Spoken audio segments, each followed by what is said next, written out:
Bon matin en ce dimanche 20 février 2022. Alors, je suis content d'être avec vous ce matin pour continuer la série de prédications sur la souffrance. On en est rendu à aborder la question de la persécution pour un chrétien. Donc, le thème de ce matin, ça va être la persécution est inévitable pour un chrétien intègre. Au début des enseignements que j'ai donnés, on a vu plusieurs causes de la souffrance. Les trois premières pouvaient se concerner les non-chrétiens. Alors, on pense à la désobéissance de la loi. Alors, le fait que les non-chrétiens ne suivent pas, en tout cas, pas de très près, ou sans le savoir. Ils ne suivent pas la parole de Dieu. Et puis, donc, à cause de ça, bien, ils ont toutes sortes de problèmes dans leur vie, toutes sortes de souffrances. On a vu aussi la question de la correction divine ou le jugement divin. C'est quelque chose, là, encore, qui concerne surtout les chrétiens, mais aussi qui peut toucher les non-chrétiens. Il y a la question de l'humiliation, de l'orgueil. Les psaumes parlent surtout de l'humiliation de David, mais on peut penser aussi que lorsque quelqu'un devient extrêmement orgueilleux, eh bien que Dieu peut le juger dans son orgueil, peut même le faire mourir. On pense par exemple à Agrippa, le petit-fils d'Hérode, Hérode Agrippa Ier, qui s'est pris pour Dieu finalement parce qu'il s'est arrangé dans un discours avec des vêtements flamboyants quand il fait face au soleil. Alors, ça reflétait énormément, ça brillait énormément. Donc, la foule qui l'écoutait a été tellement impressionnée pour ça. Ils ont dit « voix d'un Dieu et non celle d'un homme ». Et Hérode Agrippa ne s'est pas offusqué de ça, ne les a pas repris, c'était même organisé pour que ce soit finalement un peu comme ça qu'ils le reçoivent. Alors, eh bien, parce que finalement, il s'est enorgueilli, eh bien, il a été foudroyé sur le champ, des vers l'ont rongé, nous dit la parole de Dieu. Même chose pour Nebuchadnezzar, ou Nabucodonosor, dépendamment des traductions, qui lui aussi a été humilié pendant 7 ans à cause de son orgueil. Donc, c'est pas des chrétiens, mais lorsque les non-chrétiens vont trop loin dans leur prétention, eh bien, ils peuvent être jugés par Dieu. Les 3 autres causes qu'on a vues, qui étaient la foi, finalement, la purification aussi.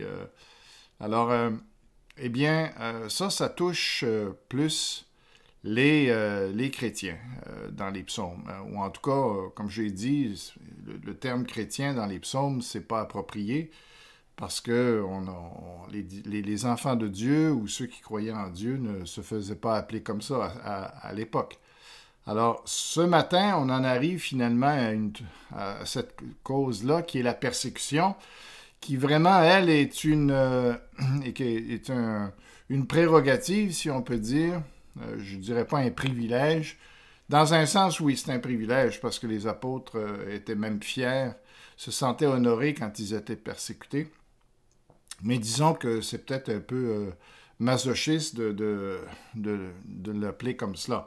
Alors, on va voir la persécution. La persécution pour un chrétien qui est intègre, c'est quelque chose qui est inévitable. Alors, déjà dans les psaumes, ça nous est présenté. On voit David, en tout cas, les psaumes nous parlent beaucoup, si vous lisez, sans doute que puisque vous les connaissez, vous avez déjà remarqué que finalement, il y a beaucoup d'adversités, de menaces, d'ennemis qui sont mentionnées dans les psaumes, le secours qu'on reçoit dans l'adversité et tout ça. Les psaumes en sont remplis. Et pour cause, la plupart des psaumes ont été écrits par David qui a connu une vie très mouvementée. Et ça a commencé déjà dans sa jeunesse, semble-t-il, avec sa propre famille, ses frères. Alors c'est normal. Quand quelqu'un veut s'approcher de Dieu, on sait que David était un homme qui se tenait à l'écart, se tenait dans les champs, était berger. jouer de la musique pour Dieu, louer Dieu. Donc, très jeune, il a déjà commencé à adorer Dieu, à se tourner vers Dieu. Et puis, donc, ça a mis une certaine distance entre lui et ses frères. On voit cet antagonisme-là dans le livre de Samuel. Et puis, même si ça n'en parle pas, dans les psaumes, de cet antagonisme-là, il y en a beaucoup d'autres qu'on voit et qu'on va pouvoir regarder ce matin, justement. Alors, on va y aller avec le psaume 59, tout d'abord, si vous me permettez. On va regarder ce passage-là. Il dit au chef des chantres, « Ne détruis pas, hymne de David, lorsque Saül envoya cerner la maison pour le faire mourir. Mon Dieu, délivre-moi de mes ennemis, protège-moi contre mes adversaires. » Alors, donc, on voit ici que cette histoire-là, c'est le début finalement de la relation entre David et Saül. Saül qui, au début, appréciait beaucoup David, qu'il avait même mis à son service comme joueur de musique. Et puis, lorsqu'il avait ses propres malaises psychologiques, spirituels, eh bien, David jouait pour lui. Et David a été mis aussi chef de garnison, chef d'armée, et il avait beaucoup de succès avec ses entreprises à ce niveau-là. Alors, la Bible nous dit que finalement, lorsque David revenait de ses victoires, eh bien, il recevait beaucoup plus de louanges que Saül pour les succès. Et ça a commencé à agacer sérieusement Saül, qui s'est mis à le jalouser pour ça et qui finalement s'est aperçu que Dieu était avec David alors qu'il n'était plus avec lui. Alors, il a dans Samuel, ça dit de façon répétée, comme quoi il avait peur de David. Donc, la peur est une autre motivation dans l'attitude que Saül a eue envers David par la suite. Alors, le texte qu'on vient de lire, le psaume qu'on vient de lire, psaume 59, verset 1, parle de cette occasion où, justement, juste après que Saül, dans un effet de crise, a voulu transpercer David ou le clouer au mur avec une lance, eh bien, il a manqué son coup, et puis là, David s'est échappé du palais, est rentré chez lui, et finalement, Saül l'a fait poursuivre avec des soldats qui sont allés chez lui, qui ont entouré sa maison.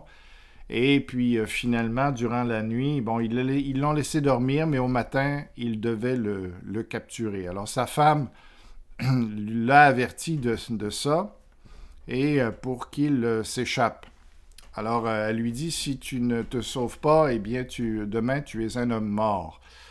Alors, voilà une persécution que David a dû vivre et finalement, on voit que Michal, finalement, l'a protégé en le faisant fuir par la fenêtre, mais aussi en faisant un subterfuge comme ça de mettre des téraphim ou des idoles dans son lit, l'ont recouvert, donc pour faire semblant que comme s'il était encore couché.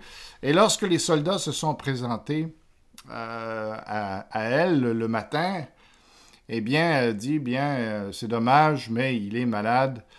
Voyez, il est dans son lit et il ne peut pas se lever pour aller voir le roi. Alors, les soldats, pas très futés, l'ont laissé là, sont retournés voir Saül pour dire, oh, ben, on l'aurait bien amené, mais là, il est malade. Alors, Saül ne les a pas chicanés, mais quand même, il les a renvoyés. Il dit, hey, allez me le chercher, malade ou pas. Moi, je veux le faire mourir. De toute façon, il ne sera pas beaucoup plus fort. Une fois que je l'aurai vu, ça ne change pas grand-chose qu'il soit malade ou en bonne santé. Alors, donc, on voit ici une persécution sur la base de la jalousie, sur la base de la peur, de la haine. de la méchanceté. Alors ça, c'est une des premières occasions qu'on voit. Mais dans les psaumes encore, on va retourner dans un autre passage, si vous me permettez. On va regarder maintenant le psaume 56, verset 1, qui dit « Au chef des chantres, sur colombe des térébintes lointains, hymne de David. Lorsque les Philistins le saisirent à Gath, aie pitié de moi, ô Dieu. » Donc, on en est là encore dans cette autre histoire où finalement, David encore est pourchassé par Saül. Il y a eu une certaine réconciliation entre-temps et à cause de l'intervention de Jonathan, le fils de Saül. Alors, vous connaissez probablement l'histoire. Et puis, David est retourné au palais pour un certain temps encore, mais puisque Saül avait toujours ses crises démoniaques, eh bien, David n'était toujours pas en sécurité. Alors, il a eu d'autres tentatives, une autre tentative de Saül finalement de tuer David, ce qui a forcé David, encore une fois, à s'échapper en précipitation. Et puis, il est allé chez des sacrificateurs. Finalement, on connaît un peu l'histoire. Et il s'est retrouvé chez les Philistins. Alors, pour échapper à Saül, il a décidé de sortir du pays et d'aller dans le pays ennemi. Finalement, c'était pas guère mieux, mais David pensait que, en tout cas, il serait plus en sécurité là. Alors, il est allé chez les Philistins. Et puis là... les Philistins l'ont arrêté, ils l'ont reconnu, les soldats l'ont reconnu, puisque c'était le chef de l'armée ennemie. Ils l'ont amené au roi, et là, devant le roi, il pensait bien que, en tout cas, David a eu très peur dans la situation. Finalement, il a utilisé lui-même un subterfuge qui était de faire le fou. Alors, il a imité quelqu'un qui avait perdu la tête, et ça a marché. Le roi a vraiment cru qu'il était fou. Il était même un peu frustré ou irrité avec ses soldats, ses serviteurs, qui lui amenaient quelqu'un comme ça. « J'ai pas besoin de ça dans ma maison. » Alors, finalement, ils ont chassé David sans rien de plus. David s'en est sorti encore une fois. Alors, c'est une autre occasion. L'autre occasion qui nous est mentionnée dans les psaumes, encore une fois, permettez que je retourne. On va regarder sur un autre cas de persécution. Au chef des chantres, avec instrument à cordes, cantique de David. Lorsque les Ziphiens vinrent dire à Saül, David n'est-il pas caché parmi nous? Alors ici, David dit « Ô Dieu, sauve-moi par ton nom et rends-moi justice par ta puissance. » Alors, voilà. Et puis, donc ici, l'histoire, c'est encore une fois, Saül, tant que David ne serait pas mort, il n'arrêterait jamais de le poursuivre. David est entré dans le pays. Il y a de plus en plus de gens qui s'associaient à lui, qui n'étaient pas satisfaits du régime de Saül, et finalement, David devenait de plus en plus une menace pour Saül. Alors Saül le pourchassait. Cette fois-ci, David s'est enfui dans une région montagneuse et désertique pour pouvoir se cacher. Il s'est caché dans une forêt au sud du désert de Ziph et puis de Mahon. Alors... et là, les Ziphiens ont informé Saül comme quoi David était parmi eux, donc c'était un peu la délation, si on peut dire. Et alors, Saül est venu avec son armée, 3000 soldats, si je me souviens bien, et puis là, ils sont partis à la poursuite de David. David en a été informé lui-même. Finalement, ils étaient autour d'une montagne, ils se couraient. David était sur le côté de la montagne, Saül sur l'autre, et finalement, Saül a eu la bonne idée de diviser son armée en deux. Finalement, plutôt que de continuer à faire le tour, puis l'histoire du chat et la souris. Alors, Saül est resté en arrière. Il a envoyé une autre partie qui faisait le tour inverse de la montagne, donc pour mettre en étau David et les 600 hommes qui étaient avec lui, ou les 600 personnes qui étaient avec lui. Alors, juste au moment où Saül arrivait à coincer David, eh bien, il y a eu une nouvelle comme quoi les Philistins rentraient dans le pays. Tiens, encore une intervention qui tombe à point. Alors, les Philistins rentrent dans le pays, cherchent à envahir le pays d'Israël. Donc, ce qui force Saül à arrêter la poursuite de David pour finalement aller protéger le territoire contre les Philistins.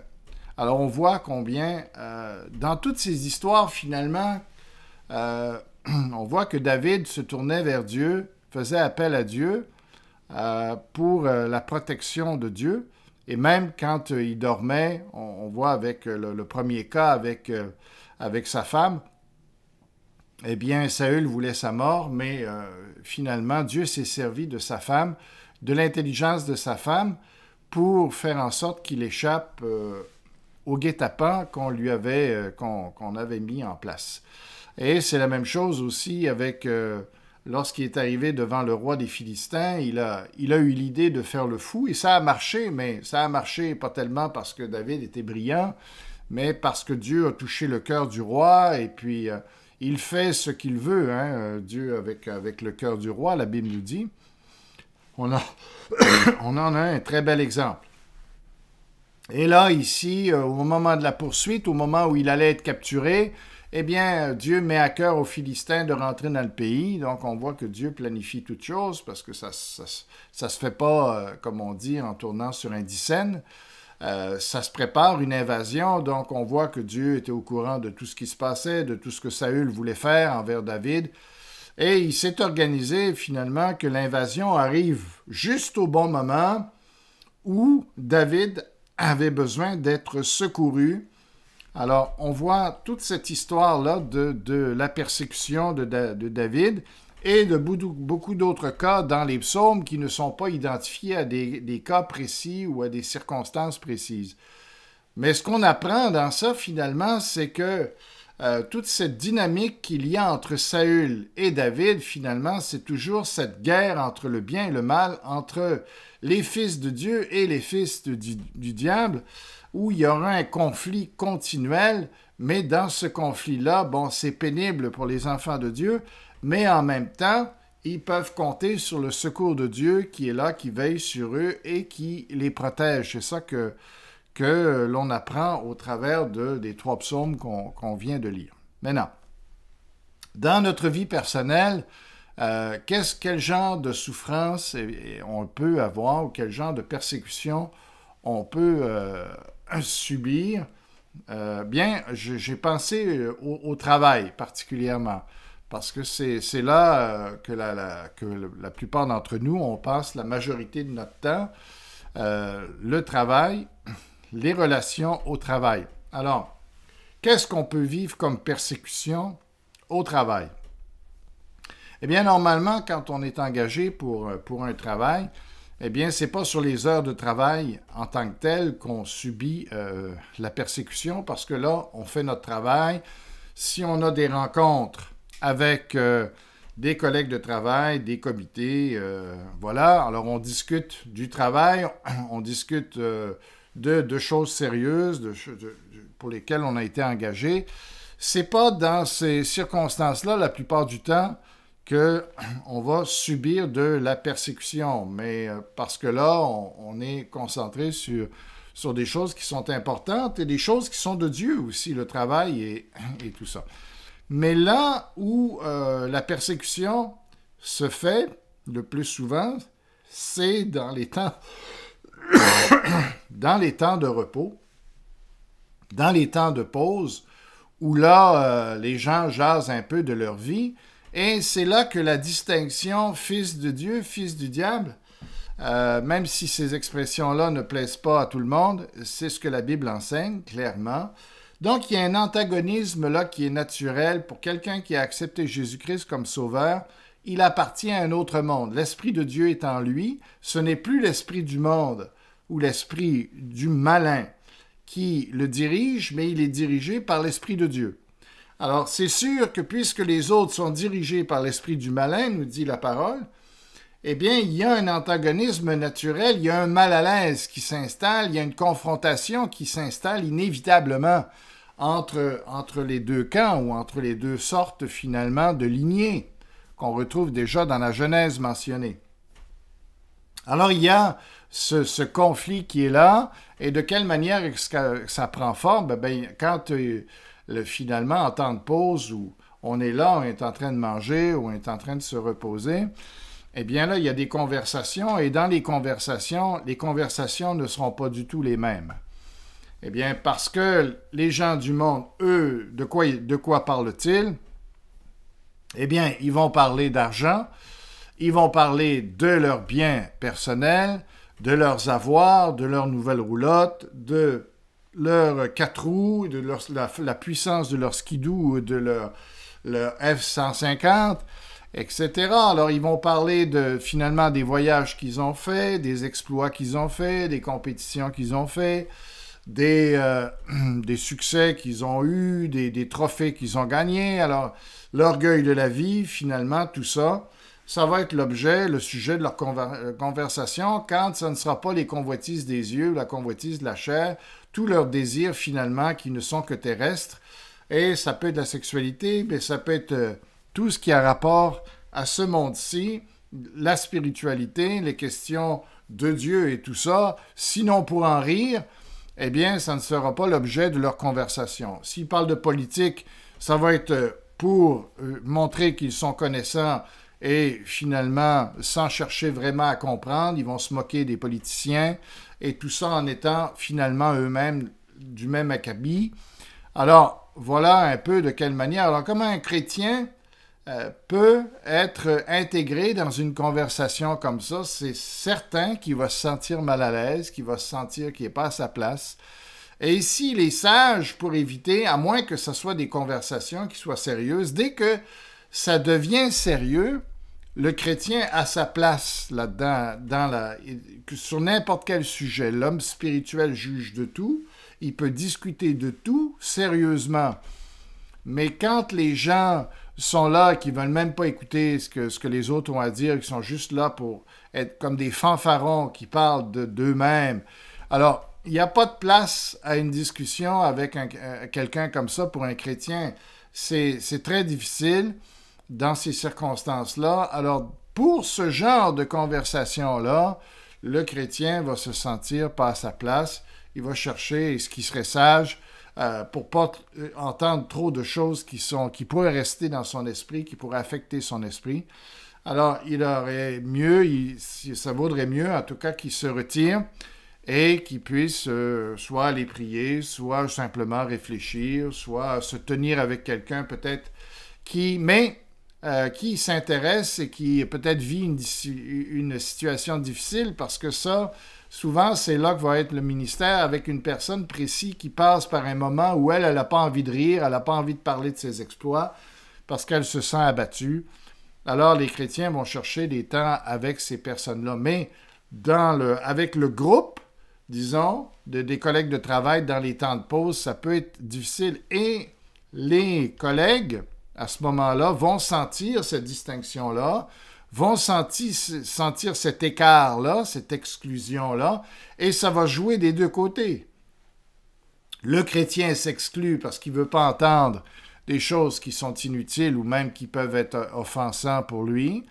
Et en même temps, les non-chrétiens, eux, vont se sentir jugés, méprisés par l'attitude du chrétien qui, lui, est plus ou moins à l'aise, même si ce n'est pas le but du chrétien de les faire se sentir mal à l'aise ou de les juger nécessairement.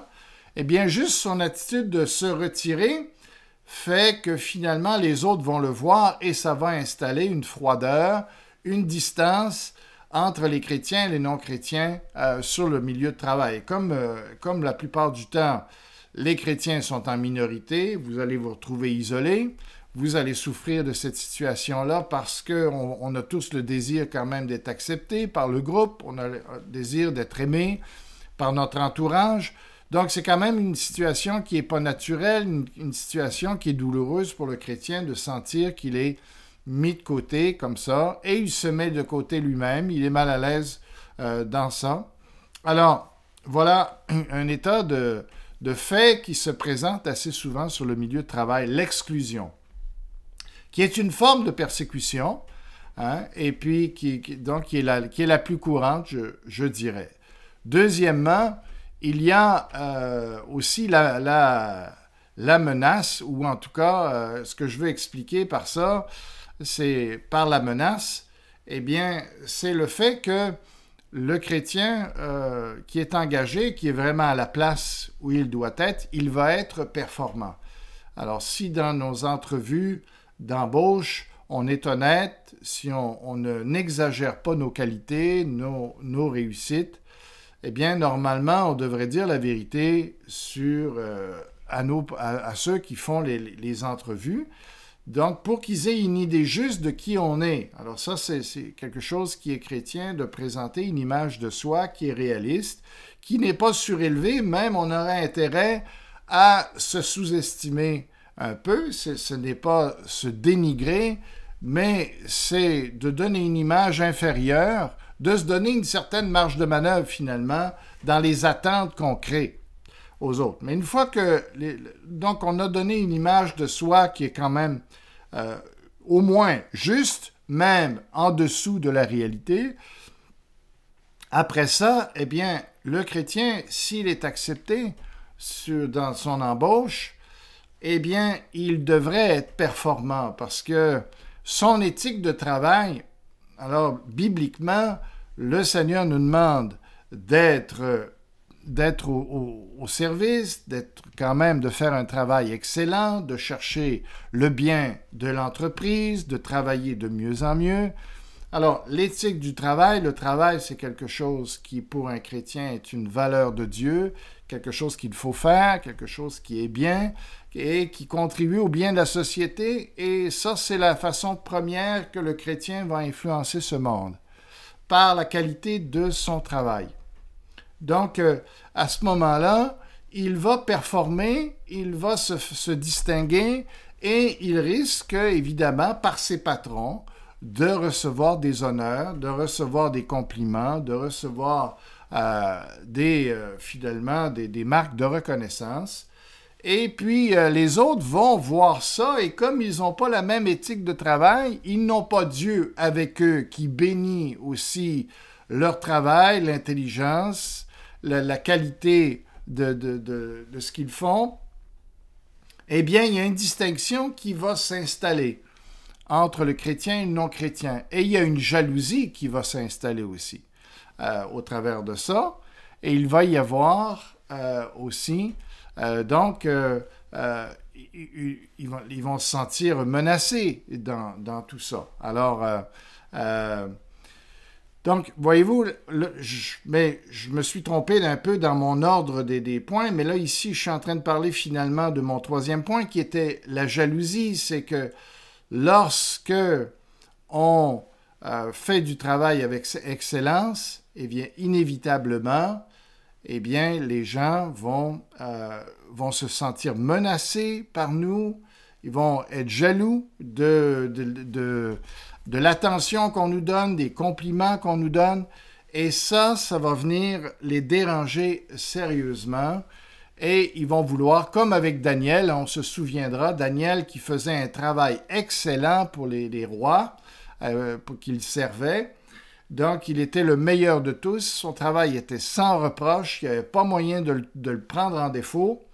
Alors, ceux qui étaient avec les autres serviteurs du roi, les autres officiers du roi, ont commencé à le jalouser et à vouloir l'abaisser, à vouloir le prendre en faute. Et ils ont fait un complot, c'est allé même jusqu'à un complot. Et finalement, Daniel s'est retrouvé, comme vous le savez, dans la fosse au lion, parce que finalement, il avait refusé d'adorer un autre Dieu. Alors, il l'avait pris, en tout cas, ils avaient imaginé ce scénario-là d'une loi contre quiconque adorerait autre que le roi, et David ne pouvait pas fonctionner là-dedans. Pas David, Daniel ne pouvait pas fonctionner là-dedans. Donc, finalement, il s'est retrouvé dans la fosse aux lions. Et puis, mais là, Dieu est intervenu dans la fosse aux lions. Même chose pour nous. Si on est performant dans notre travail, qu'on se fait remarquer, eh bien, on risque finalement d'avoir des colibets, de la calomnie. On va vous traiter de chouchou, finalement, de favori du boss, et on va vous persécuter à cause de ça. Et on peut même aller jusqu'à chercher à vous trouver des problèmes avec votre travail et vous accuser faussement. Ça peut aller jusque-là. Donc, voyez-vous, la deuxième cause ici, qui est la jalousie, peut être rattachée à l'excellence de notre travail, finalement. J'en reviens à la deuxième cause que je voulais parler au départ, qui est la menace. La menace, dans quel sens? Dans quel sens? Parce que on vit dans un monde de ténèbres. Les gens aiment l'argent, ils sont là pour l'argent, ils cherchent leur intérêt, ils ne cherchent pas vraiment, pour la plupart en tout cas. Il y a des gens quand même dans le monde qui sont non chrétiens, mais qui sont quand même honnêtes, il faut le dire, mais c'est pas la majorité, je dirais. Les gens cherchent leur intérêt dans leur entreprise, et donc ils vont user de malhonnêteté.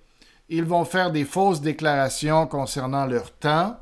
Ils vont toujours exagérer, minimiser les temps de pause, exagérer le temps de travail, les surtemps qu'ils ont faits. Ils vont chercher à trafiquer les déclarations qu'ils font. Et cela, si ce n'est pas justement d'essayer de travailler, de se laisser de la couler douce en travaillant. Et aussi, il y en a qui vont voler le patron, qui vont voler du matériel, qui vont voler des idées, qui vont voler des brevets, pour ensuite de ça les utiliser contre leur patron ou pour eux-mêmes, dans une compétition déloyale et tout ça. Donc, on a vu ça souvent. Alors, toute cette malhonnêteté, de voler du matériel, de voler du temps au patron, etc., eh bien, ce sont toutes des choses qui, si elles sont découvertes, peuvent menacer l'emploi de ces personnes-là. Maintenant, si tout le monde marche dans la corruption, si tout le monde marche dans ce système-là, eh bien, il n'y a pas de problème. Chacun va se protéger l'un l'autre parce que tout le monde a intérêt à protéger puis à faire en sorte que la vérité ne sorte pas. Alors, ils se couvrent mutuellement. Mais lorsqu'un chrétien rentre dans cette dynamique-là, là, ça ne devrait plus marcher normalement s'il est intègre. C'est que lui, il dirait, non, moi, écoutez, je vais dire ce que le temps que j'ai travaillé, ça ne m'appartient pas, je n'ai pas d'affaire à y toucher. Et puis quand le patron ne me regarde pas, ça ne change rien à la qualité de mon travail. On m'a embauché pour faire un travail. Alors, je le fais consciencieusement, c'est tout, c'est ça qui était. Et il ne marche pas dans les magouilles, il ne marche pas dans depuis la commission Charbonneau, on a changé d'expression, c'est plus maintenant des pots de vin, mais c'est rendu des enveloppes brunes. Alors, c'est comme ça qu'on parle de la corruption au Québec, donc les enveloppes brunes qui se passent en dessous, alors on achète, finalement, les gens, tiens, tais-toi, on achète le silence. Mais le chrétien, lui, dit non, moi, je ne touche pas à ça. Je regrette. Alors, lui, il devient une menace parce que lui, on ne peut pas le faire chanter. À tout moment, il peut parler. Il se met vraiment à parler contre les autres ou à dire ce qui est la vérité, eh bien, il devient une menace évidente pour tout le monde. Alors, ça se sait, ça. Donc, on veut... les gens vont être nerveux avec lui. Alors déjà, ça va générer une attitude qui peut être méchante, une attitude où les gens vont s'éloigner de lui, où il n'y aura pas de collaboration au travail avec cette personne-là, où finalement, lui aussi, on va vouloir le trouver en défaut. Et alors, finalement, il est vraiment, comme on dit, c'est l'éléphant de la pièce. C'est l'éléphant, avant on disait, c'est l'éléphant dans le jeu de quilles. Il va déranger par sa présence, par son honnêteté, par son intégrité. Il va déranger et ça va amener de la persécution. Il va sentir ça. Elle va être ouverte ou elle va être sourde, mais il va y en avoir une. Donc, on voit, alors qu'est-ce qu'il faut faire? Et dans ces circonstances-là, eh bien, là, les psaumes nous disent finalement ce qu'il faut faire. Et on voit avec David combien de fois Dieu est intervenu dans sa situation. Dieu va être capable de nous protéger des gens de notre entourage qui cherchent à être méchants envers nous. Alors, je vous montre le dernier passage qui montre un peu comment les psaumes disent qu'il faut agir dans cette situation-là. Alors, c'est le psaume 109, versets 1 à 5, qui dit « Au chef des chantres de David, psaume, Dieu de ma louange, ne te tais point. Car ils ouvrent contre moi une bouche méchante et trompeuse. » Donc, on voit, hein, on peut s'identifier à ça. « Ils me parlent avec une langue mensongère. Ils m'environnent de discours haineux. Ils me font la guerre sans cause. » Donc, c'est de la persécution. C'est la persécution, on peut dire, d'un chrétien. Alors, il dit ici, et puis vraiment, on voit l'attitude ici d'un chrétien. « Tandis que je les aime, ils sont mes adversaires. » Alors, c'est exactement là l'attitude d'un chrétien, que même si on a des adversaires, eh bien, on est appelé à les aimer, et même on les a aimés, et finalement, il n'y avait aucune raison pour lesquelles les adversaires pouvaient le persécuter d'une façon juste. C'était injuste. Alors, qu'est-ce que David faisait à ce moment-là? Ben, il dit, moi, je recours à la prière. Alors, c'est pas plus compliqué que ça. On s'en remet à Dieu. On demande à Dieu de la sagesse. On demande à Dieu de l'amour pour nos adversaires. On demande à Dieu aussi qu'il vienne à notre secours dans une situation qui peut finalement être dangereuse. Hein? Il y a des gens qui peuvent vraiment vouloir même aller jusqu'à nous tuer dans une situation qui est grave. Alors, et David continue, il dit « Ils me rendent le mal pour le bien. » Alors, c'est exactement la dynamique entre un chrétien et un non-chrétien. Et de la haine pour mon amour.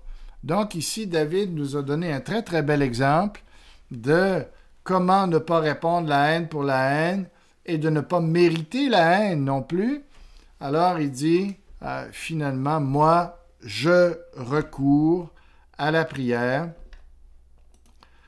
Et alors, c'est la façon d'agir pour un chrétien lorsque on est persécuté. Alors, frères, si au travail, c'est difficile pour vous, eh bien, c'est en quelque sorte, c'est une bonne nouvelle parce que ça montre que vous êtes vraiment quelqu'un d'intègre, quelqu'un qui ne se mêle pas à n'importe quelle conversation, qui sait garder sa place, aussi qui travaille d'une bonne façon, qui vraiment qui donne de son plein potentiel et d'un plein rendement.